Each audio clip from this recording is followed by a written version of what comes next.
This is the Global Podcast Network, where executives and professionals connect, share, and inspire. Stay tuned for the conversations that drive success. I honestly can say I don't think I've ever met anybody like her. She has so much knowledge when it comes to our dogs, why they do what they do, how we can change what they do in terms of maybe challenging behavior. She is an animal behavioral specialist and dog trainer. Today, we're going to look at what our dogs are thinking, what's on their mind, what's on their brain, and how to pick up on maybe potentially visual cues that they're giving us. She's Amy Noble, Amy's Dog Training, back with us. How are you doing today? I'm doing great, Steve. How are you? Eager to learn, because this is, in the last couple of years, not that I was never plugged into my animals, but I really am more so now. Like even my cats this morning, one of them was meowing more, and I'm like, what's up with you? Something's up. You need a little more love. What's going on there? And I just feel it. I want them to be happy. Same thing with my dog. Yeah. How can we better figure out what's on their brain? And I know there's something called animal brain, domestic brain. What's the difference between those two? So I tend to talk about a lot with my clients the animal brain versus domestic brain. And that really is like a switch that they can do, because our dogs, ultimately, they're animals, right?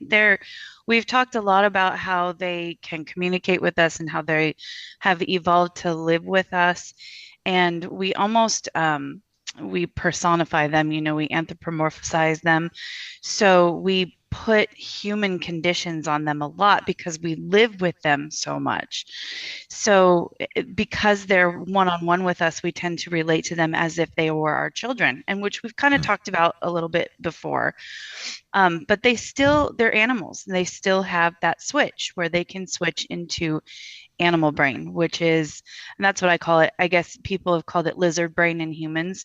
That's where genetic memory lives. That's where instinct lives. That's where reactivity lives. That's kind of where all that stems from. So they can kind of swap back and forth. So when they're dealing with each other, they tend to be more on animal brain versus domestic brain because they're not communicating with us, right? And we've evolved them to be able to work with us and live with us and communicate with us, essentially. Wow. Dogs have evolved a lot over the years. I mean, we've had them for thousands of years, right? But if you think about it, one generation in dogs is only 4 years.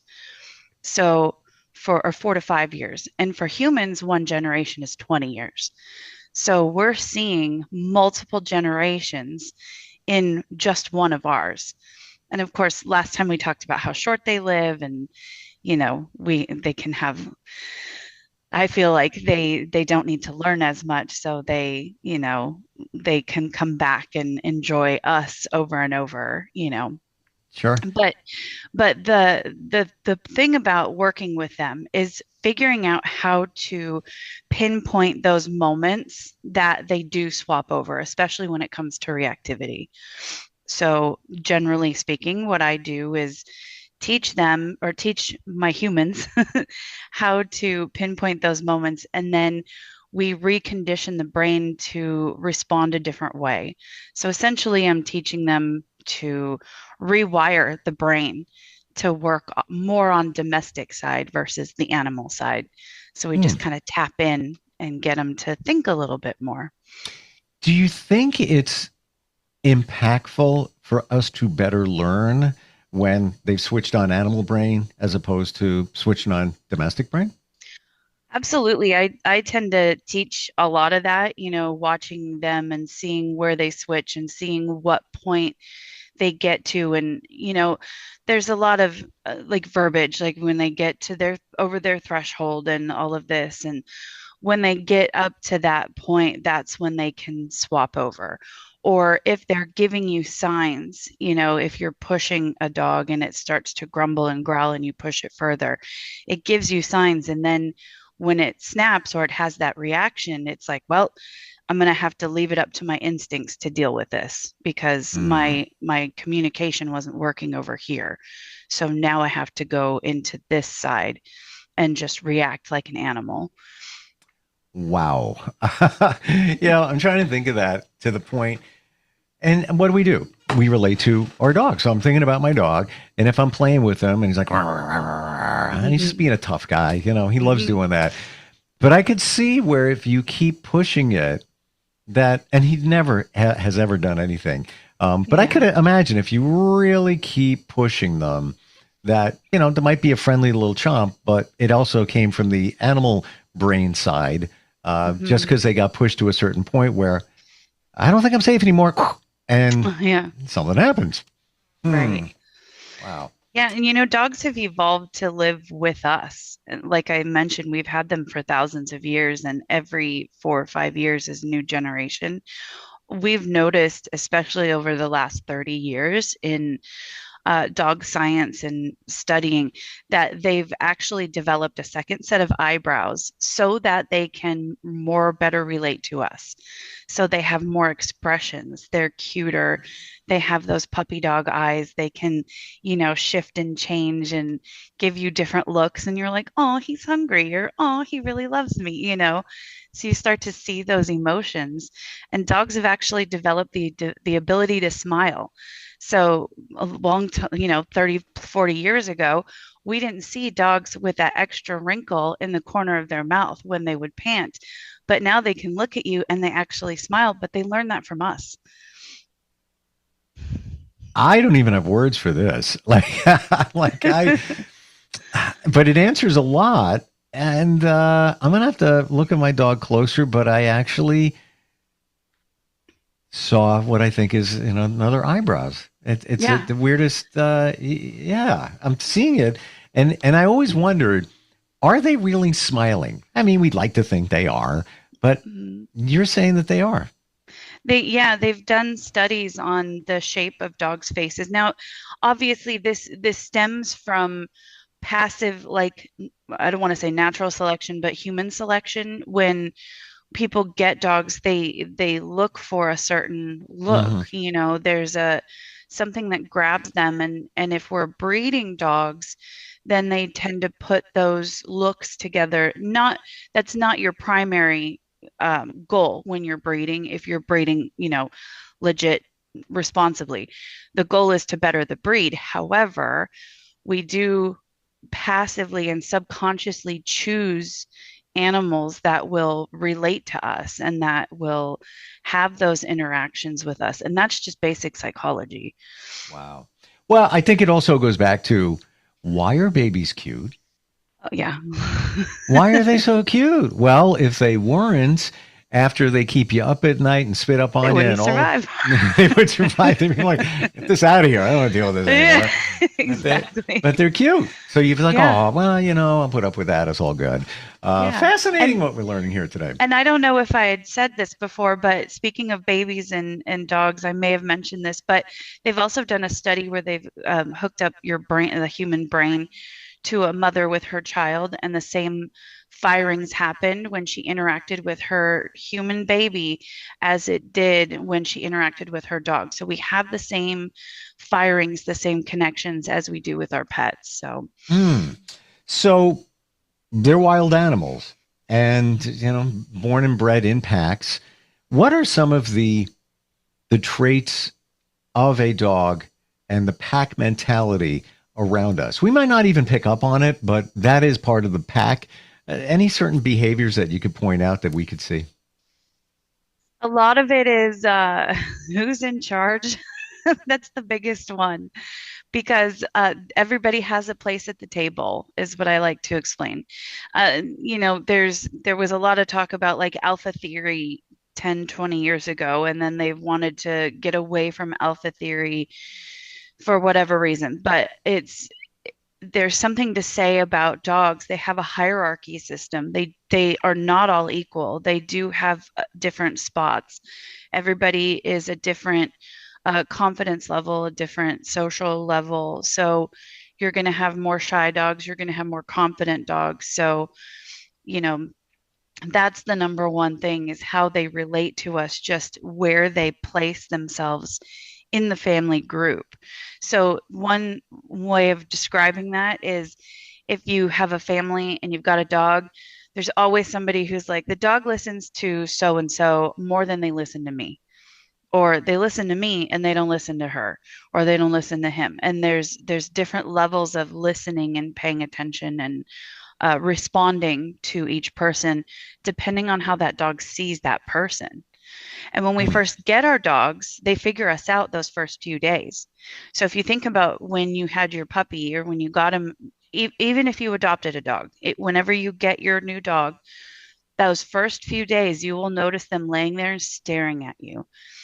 And they'll Hmm. just watch you and they observe you and they just watch everything you do during different moments in time because they're studying your language and they're learning how you communicate and they're figuring out where they belong compared to you. Thinking back 8 years, 7.5, when Hmm. mine was a puppy, I do recall that, and little tense moments for me because he would be standoffish with me and bark at me. Mm. And it went on for like a week or so, and I'm like, he's not like he doesn't like me. Like I'm the one that picked him out. I was my idea to get him, and now he doesn't.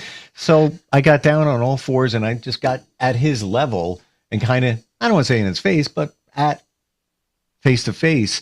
And then after a couple of days, things started changing. He started warming up to me and a little bit more. Mm. I don't know. Maybe he was a puppy. Maybe a bad experience with a male. I don't know. But I was a little worried there in the beginning.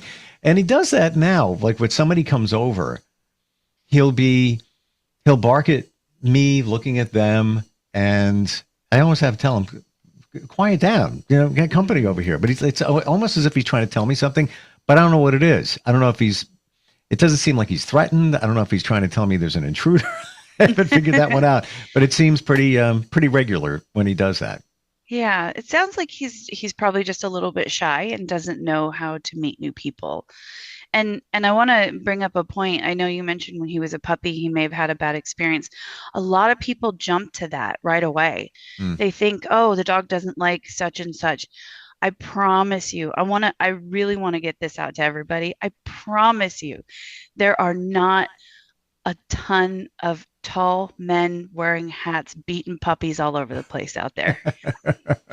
That's really rare. That is not the case in probably 95% of the dogs, maybe 98% of the dogs. It's really rare. Hmm. So Okay. dogs have different personalities and they have different confidence levels, and how they deal with that confidence comes out differently. Some dogs may run and hide, some may stand their ground and bark at them, some may just stand and observe. So others may just run right up and meet them. So it just has to do with his confidence level more than anything.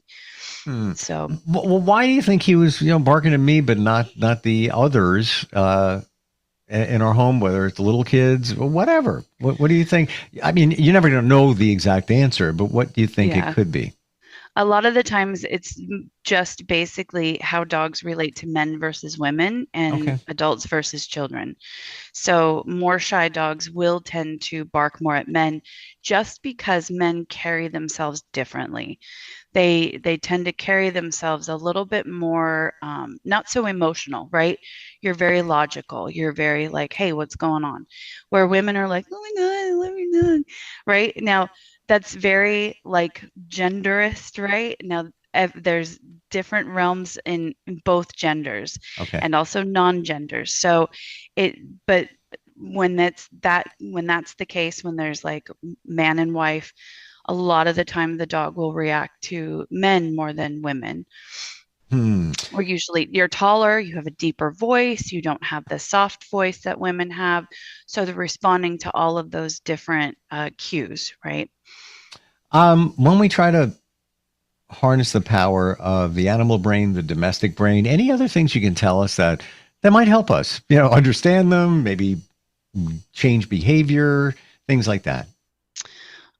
Patience and Mm. really understanding, lots and lots of patience and observing really like um uh, it's hard for humans to observe everything. And what they usually do are this is happening and this is the reaction. So what's going on? Whereas open the box a little bit more, like where's the dog standing? What's going on in the environment? What just happened over the last couple of days?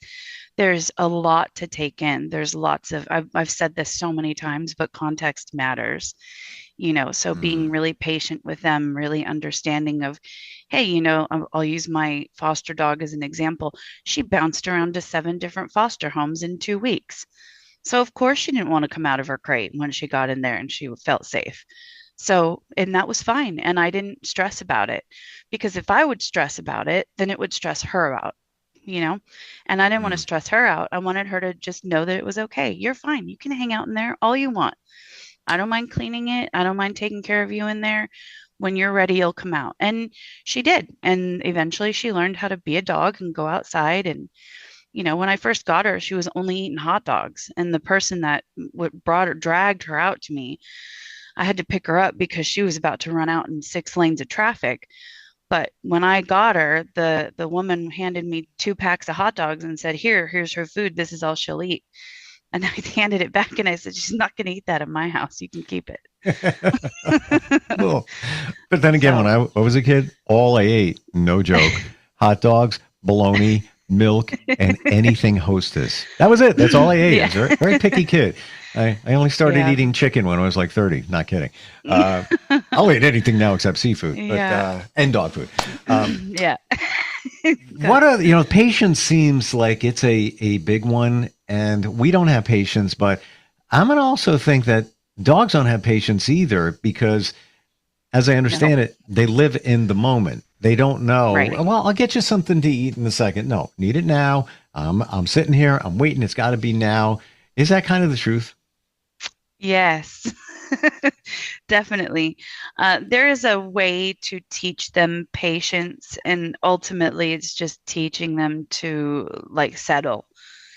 So teaching them to settle when, say, you're on a walk and you're talking to a neighbor and you want to just stand and talk there for a minute. And the dog is like, we're on a walk. We need to keep going. Well, you can teach them that just chill out for a minute because I have a conversation that I'm going to have, and they can just sit there and, relax, lay down if they want to, or just, hang out and look around.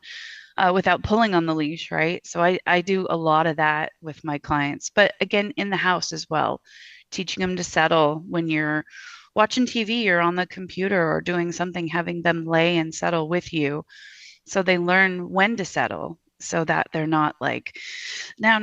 I mean, my husky is very much like, it's dinner time now. Yes, and very much so with the mode. I find that when they're in the "you're taking me for a walk" mode, that's what we're doing. And basically, they're saying, "I'm not doing anything else. I'm in walk mode." But when we come back from the walk, I might be in the garage, and because I don't let them off on the leash, one day with your help, I'd like to get there. I'll tie the leash up, and maybe I'll do some work on a car or whatever it might be. I can see him. I'm nearby. Yeah. And he's cool with that. He doesn't sit there and bark and squeal or anything. He's like, yeah, all right, I'll wait here till you're done. But when they're focused and programmed, that's what they're doing. And there's almost no changing that. Yeah. And that's that firing that I was talking about earlier today. Was what you're doing is you build a habit. So, and it's the same with us. So you're connecting neural pathways in your brain. And it's like, if you were to say, sit down and watch Survivor, right? And every time you sit down and watch Survivor, you get your bowl of grapes. And then you got to get your bowl of grapes and then Survivor. So when Survivor comes on, you start craving grapes because you've done it so many times. We do it to ourselves. Yeah. We don't even notice it because humans are totally unaware of themselves. But we also do it with our dogs too. When we put on our shoes and our socks and we grab the leash, they know that equals walk. We're going. all I got to do is pick up the leash off the counter. Yeah. He jumps off the couch. All right, let's go. Knows it right away. I guess it's association. Yeah. Mm-hmm. And they also do know the difference. So one example that I try to explain to people, but it doesn't come across as understanding when I type it out, right? If I'm talking online, my dogs know the difference in what I'm wearing for the day. So on days that I don't work, I have different clothes that I put on versus the days that I work. So I will do the same morning routine on both days, but they respond differently because they know what I'm dressed like. I And believe it. and it's just my observation of them, like they know that when I'm done doing the whole routine, when I'm dressed for work, it is time for me to leave and it is time for them to have their cookie. So they are standing at the door waiting for me to leave because they want me to leave so I can give them their cookie. Now, when I'm not going to leave, they still get their cookie, but they don't wait at the door. They wait in the living room. So they go to a different spot because they just know. They know when I'm going to leave and when I'm not. Now, you give them a cookie right before you leave? I do. Okay. hmm All So right. they get excited for me to leave. So I don't have separation anxiety problems. I have separation anticipation problems because they're like, please leave so we can have We need our a cookie. cookie. The hell out of Yes, here. exactly. And they love it. They get so happy. They get their cookie. They run off to they have their specific spots. Everybody has their own spot that Yep. they go to, and they will eat their cookie there. They'll watch me leave, and then they just lay down and go to sleep. I forget because it's autopilot. But to your point, when I come in from walking him, I open the door and I let the leash go. He takes off like a rocket, jumps up on the couch, turns around, and he's looking. Why? He's waiting for a treat. Yeah, yeah. Mm, wow. That's funny. The best part is when it's a little wet out, he'll come in and now his paws are all wet. So on the floor, he's like, Oh no, like yeah, a he does, cartoon. yeah, he doesn't get hurt or anything like that, but it's kind of funny to watch sometimes. Yeah, I Um, love the scramble. We have tile floors also, so the we get it. scramble. Yeah. That's it. You can work with people, of course, in person, but the beauty is also virtually. And I would love to dig into maybe next time how this gets done on a virtual basis. Is it in real time? Do we send you videos? So let's put a pin in that. In the meantime, how do we connect with you, Amy? amysdogtraining.com. I'm also all over social media under the same thing. TikTok, Facebook, Instagram, all of the good stuff. YouTube as well. So Amy's Dog Training. I'm going to say it again. What makes you different is you think like a dog. I do. Quite simply put, you think like a dog. We don't. And that's where we kind of go wrong when it comes to behavioral challenges and all of that. And I got to go home and see if we have another set of eyebrows. I really want to confirm that. Yeah. Wow. Learned a lot today, Amy. Thank you for being here, and we'll catch up next time. Thank you. Awesome. This is the Global Podcast Network, where executives and professionals connect, share, and inspire. Stay tuned for the conversations that drive success.